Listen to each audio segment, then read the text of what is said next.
While the game may not have been released in the 1-month time frame that Telltale Games had originally planned, and it missed its mid-August window as well, at least The Walking Dead Episode 3 has finally come out after all this time.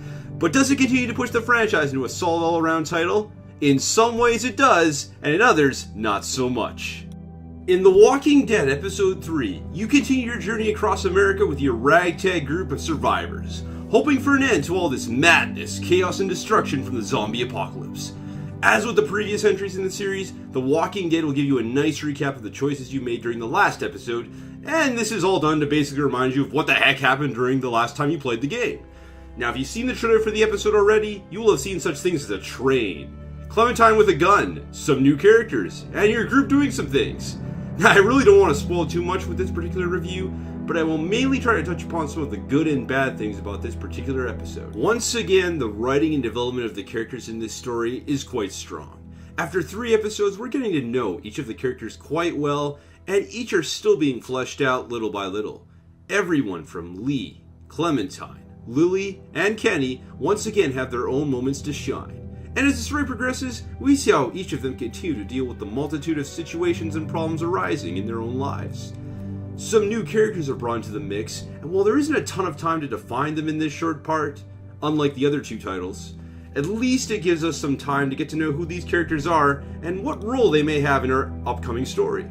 If you were expecting some new radical changes or additions gameplay-wise in this particular episode, there is one: a shooting sequence. Radical. Beyond that though, the game continues on with the same old adventure game mechanics still present, whether you love them or you don't. And luckily there are no cryptic puzzles or many QuickTime events to worry about this episode. The Walking Dead is still a very straightforward adventure title, which in itself is still very good. Now, while the game has a lot going for it, there were some parts where unfortunately it didn't pull off as successfully as the previous episodes. I mentioned the choices aspect earlier, and while it really is emphasized in the previous titles, and of course in these episodes to come, this time around it felt that I was just a bystander watching some of the events play out, with no meaningful way to interact with them. While there are certain decisions that are in the game where you have to choose one choice or the other, there were other parts where I thought I would be able to choose how I want this situation or scenario to play out. But guess what? That didn't happen, and I was left wondering why I couldn't do something. It was simply, nope, this is the way we want the story to go. Sorry, no opportunity for you, Mr. and Miss Player. Too bad, so sad. To say this was quite annoying is a big understatement. And for any gamers who played episode 3, you know exactly the type of scenarios and situations I'm talking about. Overall, I did enjoy the episode for what it brought to the franchise though. While the choices element wasn't quite strong in this game, at the very least you get the same strong storytelling as has been the norm with the series. You also get good atmospheric music, some new interesting areas to explore, and some intriguing scenarios as Lee and his group continue on their journey of survival. Episode 3 is still a pretty decent title in itself, and we'll just have to see how the last 2 titles in the franchise pan out to see how Episode 3 ranks among the 5.